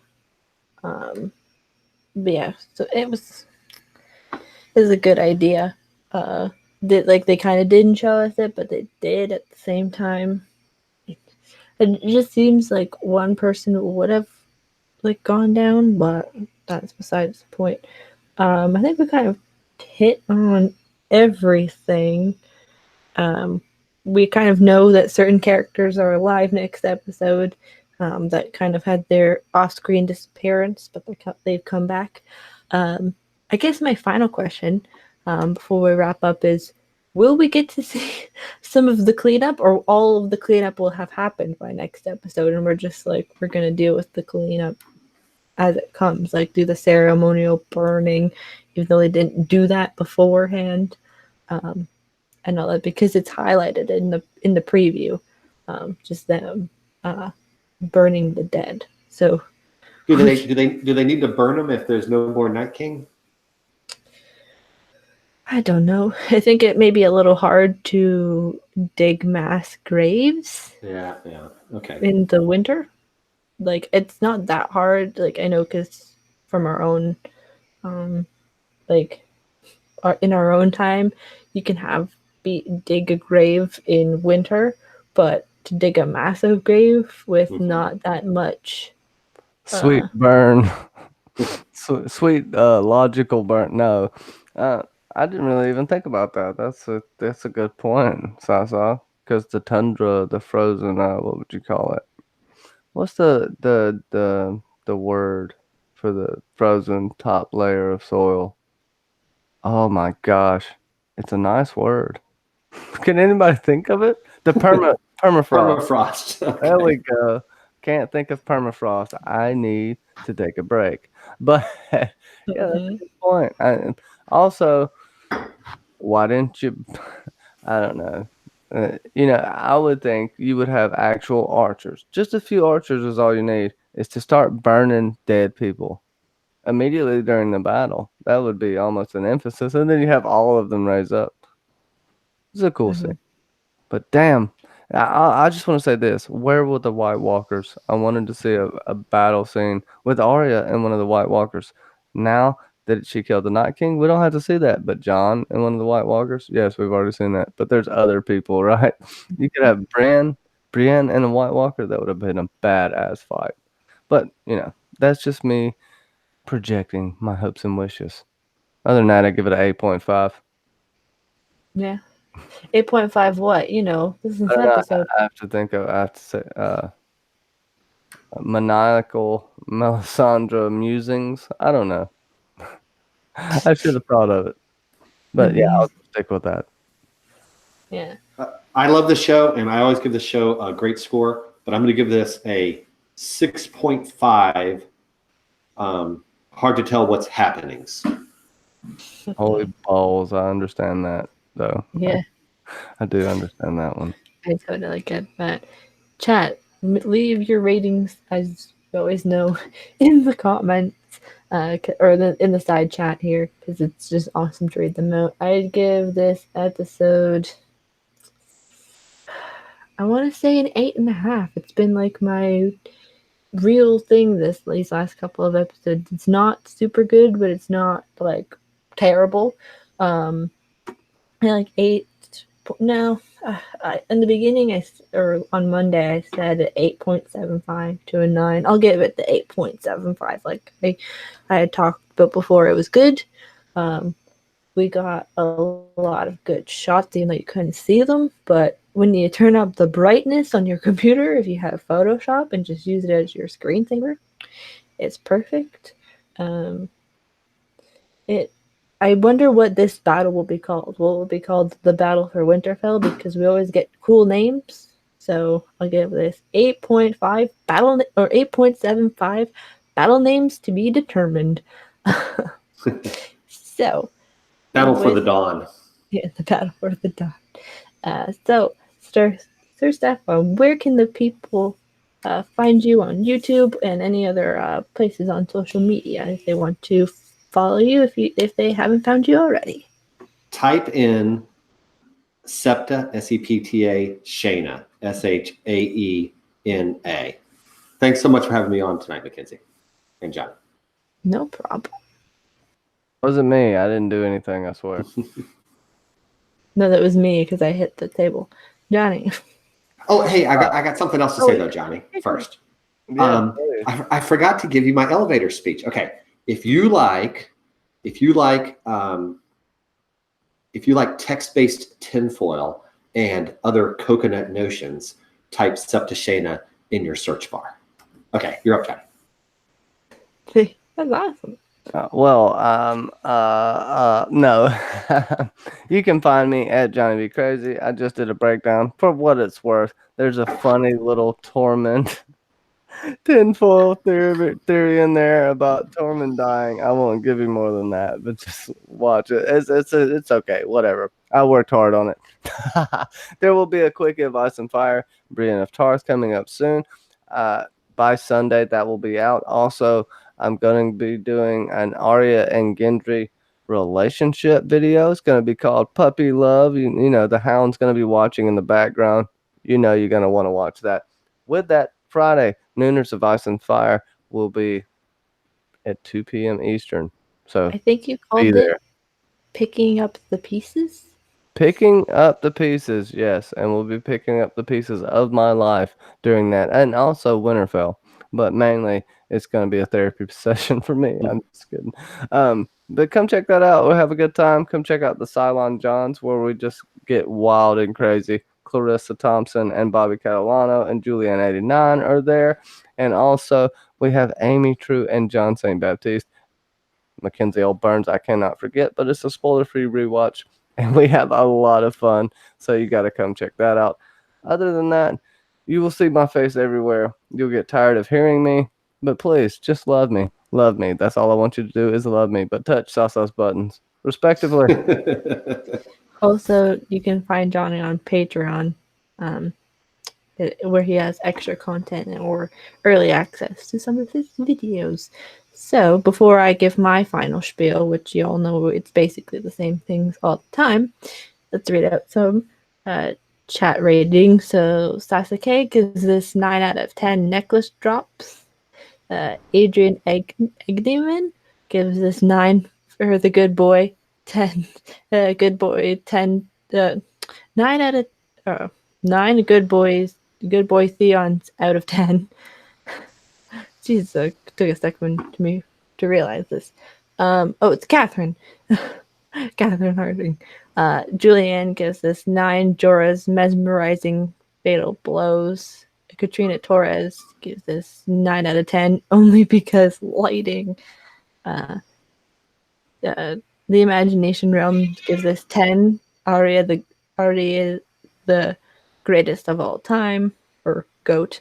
OTDA gives this 10 out of 10 aerial camera shots. Imagination Realm also says 10 out of 10. Tell that to hers. Is there anything below a 9 in the chat? Hey, I gave it a 6.5. Yeah.